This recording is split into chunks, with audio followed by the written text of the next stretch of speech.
Sorry, what I actually meant to say is I apologize as I just got Windows installed recently, not in time for this, so the slides are pretty messed up, but hopefully the talk will be interesting enough by itself. So, hi, I'm Nancy. I'm here to talk about the rise and fall of an open source hardware startup. So, about 2 years ago, I founded this company, which was around the core idea of can educational robots that engage our creativity reach a wider audience? So that's a movie of a robot arm drawing a narwhal. And so we founded this company. Things went pretty well for about a year. We were bootstrapped out of an accelerator and Kickstarter. Within the first 6 months, we had raised $20,000, which seemed really amazing. And after MIT trashed my self-confidence, it was like this great self-confidence boost. So things were going pretty well for about a year.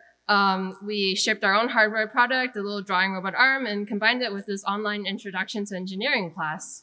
And so we shipped it all around the world, 90 students, and on time and on budget, which I'm told is sometimes a little dicey for Kickstarter-backed projects. So that felt really good.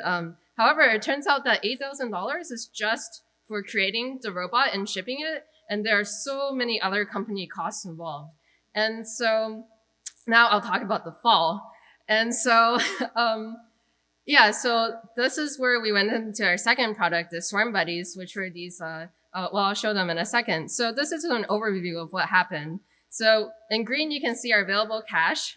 Each line is actually about $10,000. And then blue is our 15K from our accelerator, our 18K from our Kickstarter, and then miscellaneous contract work. And then in purple, you can see when we shipped our Kickstarter, and in red, you can see when we paid our taxes incorrectly. And it completely wiped our available cash and all of my naive budgeting. So coming out of college, I had this sort of like, wow, $20,000, that's so much money. And so, you know, I was like, all right, I ran some rough calculations. It seems like if we just pay ourselves a little below minimum wage, like $1,000 a month or something, just until we like get our product going, you know, we can last about 20 months. We're good for a while. It turns out $20,000 is not a lot to run a company on and pay 2 people and live on. So that's definitely one thing I learned about. And then also around April, we were like, or I forget which month, but we were like, our friends who are running companies like One Tesla are paying their taxes. Maybe we should look into that. And we tried to do it ourselves because $1,000 a month an accountant seems like a lot of money. And so it was horrible, highly not recommended. We spent weeks on it. Here's just like there were just, each of those is a deadline that we missed. Like there were like 3 a month or something, forms that you had to fill. And one of the forms alone was like 70 hours to prepare. So it was just really, really horrible experience. We were as a C Corp, which is probably another mistake we made. And so, yeah, so after our cash drained out, we went into this rapid R&D mode over the summer. We had 2 interns we agreed to hire. And so then we built our next product, which the video here shows the sort of their red, pink, and yellow, and they're dancing around. And it shows on the, I guess your left or right, I don't know, the point and click control of the robot so you could choreograph them. And so we right away went into our second Kickstarter. We decided $60,000 is probably something reasonable to live on. And so either we would raise $60,000 or we would go our separate ways. And so it turns out if you are always like R&D mode and you don't talk to customers about like parents, like why would you be interested in buying this product? Then it's not reflected in the Kickstarter. It's not clear and concise as to why they would be interested in this like yet another robotics product, right? The online class and whatnot. So yeah, so lessons learned. One is that open source, although it's very important to us, it didn't really matter to our customers. They were really in it for the education, right? The robots, the excitement.